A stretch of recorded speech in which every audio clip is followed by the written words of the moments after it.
সাকিব আল হাসানকে নিয়ে কথা বললে কিন্তু একটা টপিকে কথা বলা যাবে না, টপিকটাকে সেট করতে হবে, আর্গুমেন্ট সেট করতে হবে, নইলে জীবনে কোনো মানুষ এই ঝগড়া থেকে বেরোতে পারবে না, খালি একটা ডিবেট থেকে যাবে। So MP Shakib Al Hasan, cricketer Shakib Al Hasan, মানুষ সাকিব আল হাসান, অ্যান্ড ফাইনালি যে আমাদের রিসেন্টলি মার্ডারার সাকিব আল হাসান। একটা একটা করে পয়েন্টে তাড়াতাড়ি চলে আসি। ক্রিকেটার সাকিব আল হাসান কিনে there is no debate at all. Cricket ওয়ার্ল্ডে best of the best allrounder, world class হচ্ছে সাকিব আল হাসান। আপনিও এগ্রি করেন, আমিও এগ্রি করি। ক্রিকেট নিয়ে কারো কোনো মাথা ব্যথা নেই, সবাই জানি Shakib is number one. Done, point কিন্তু এখানে শেষ, কোনো আর্গুমেন্ট নেই। সেকেন্ড আর্গুমেন্টে আসি, এমপি সাকিব আল হাসান। যখন সাকিব আল হাসান একজন এমপি, পুরো বাংলাদেশ অর্থাৎ স্টেটের অথবা অফিসিয়ালি ডিক্লেয়ার্ড একজন মিনিস্টার অফ পার্লামেন্ট, তখন কিন্তু সাকিব আল হাসান শুধুমাত্র একজন ক্রিকেটার না, ওনার শোল্ডারে বাংলাদেশের অনেকগুলো লাখ লাখ মানুষের দায়িত্ববোধ থাকার কথা। পুরা বাংলাদেশের মানুষকে শুধু পাওয়ার দিয়ে কিন্তু জাস্টিফাই করা যাবে না। যখন আপনি একটা পজিশনে থাকেন তখন কিন্তু আপনার এমপ্যাথি, আপনার ডিসিশন মেকিং, আপনার রেসপন্সিবিলিটি অনেক কিছু থাকে। সো এমপি সাকিব আল হাসান কি নাম্বার ওয়ান? না, কোনো ডাউট নাই, এখানেও কোনো আর্গুমেন্ট নাই।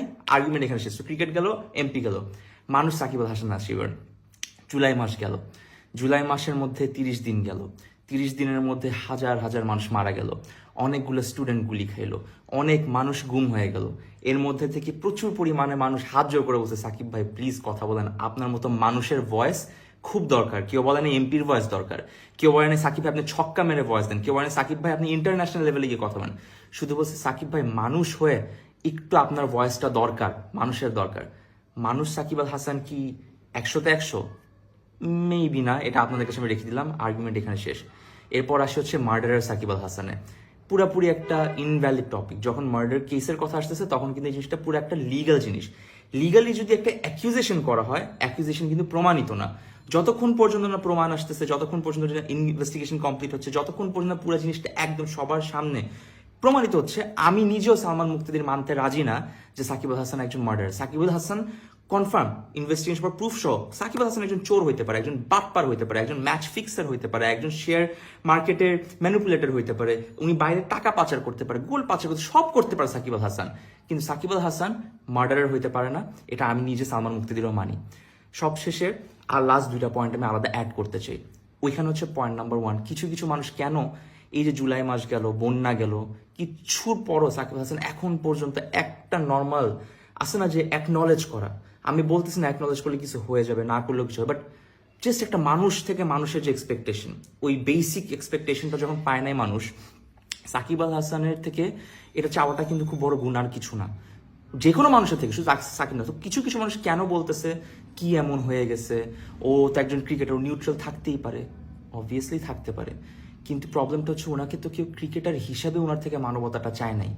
এক হচ্ছে মানুষ হিসাবে চাইছে, দুই হচ্ছে একজন এমপি হিসাবে চাইছে, কারণ উনি অফিসিয়ালি এই রেসপন্সিবিলিটি নিছে আমাদের বিশ্বাস অর্জন করে। তো বিশ্বাসটা ভেঙে গেল না। আর কেন তারা রিলেট করতে পারছে না, যারা যারা আমাদের প্রোফাইলে দেখতেছেন অনেক মানুষজন সাকিবকে নিয়ে অনেক, এখন পর্যন্ত তাদের মনে কোনো ক্ষোভ নাই বা কিছু নাই, না থাকতে পারে ক্ষোভ, বাট আমি একটা খুব ভালো পয়েন্ট লিখিত আকারে, প্রমাণ আকারে আপনাদেরকে আমি চ্যালেঞ্জ করে বলতে পারবো যে কেন ওরা রিলেট করতে পারতেছে না। এক, এরা সবাই হচ্ছে প্রিভিলেজ মানুষ, প্রিভিলেজ পাইছে ফুল 15 বছর 17 বছরের। ওই প্রিভিলেজ পাওয়ার কারণে একটা সাধারণ মানুষ, একটা মানুষ যার কোনো হেল্প নাই, যার কাছে লিগাল নাই, ল নাই, যার কাছে সাহায্য করার মানুষ নাই, যার পকেটে টাকা নাই, যার উপরে কল দেওয়ার মতো কেউ নাই, যাকে সাহায্য করার মতো কোনো মানুষ ভয়েস তো না, তার কাছে কিন্তু এটা একটা বিশাল বড় প্রবলেম। এই বছরের পর বছর এই মানুষটা সারা লাইফ ফিল করছে, বাংলাদেশে নিজের দেশ হয়েও সে কোনোদিন কিন্তু একটা দেশের মতো ফিল করেনি। ওর কাছে মনে হচ্ছে এটা একটা পুরা কেজ।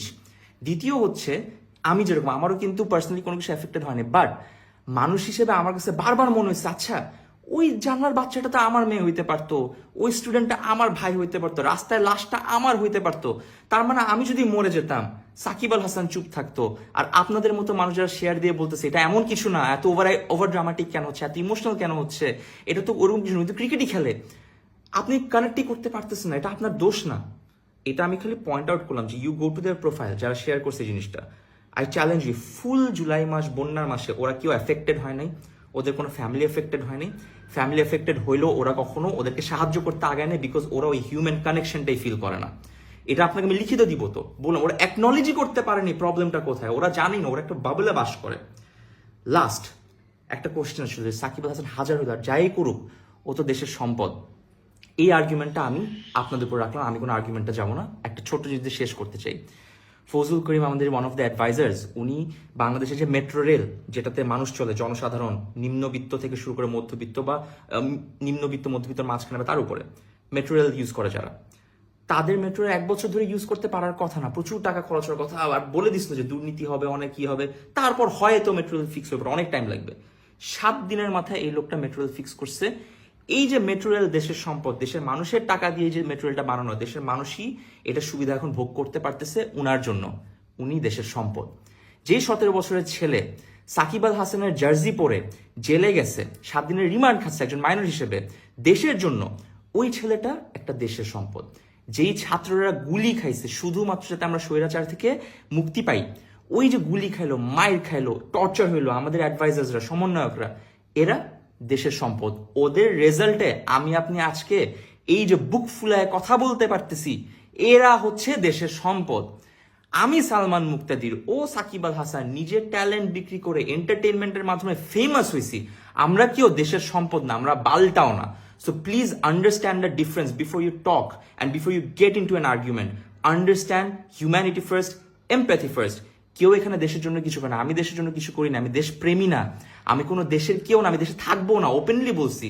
স্টিল একটা দেশপ্রেমী না হয়ে যদি আমি এত কথা বলতে পারি, এতগুলো ছেলে মেয়ে, ইয়াং ছেলে মেয়ে যদি আসতে পারে, পাওয়ার হাতে নিয়ে, টাকা হাতে নিয়ে, দেশকে ভালোবেসে জাতীয় সঙ্গীত গিয়ে প্রত্যেকদিন ওপেনিং করার আগে যে মানুষগুলো বলছে আমি দেশের মানুষের জন্য কাজ করতে চাই, আমি এমপি হইতে চাই, definitely he is bound to be answerable to Bangladesh.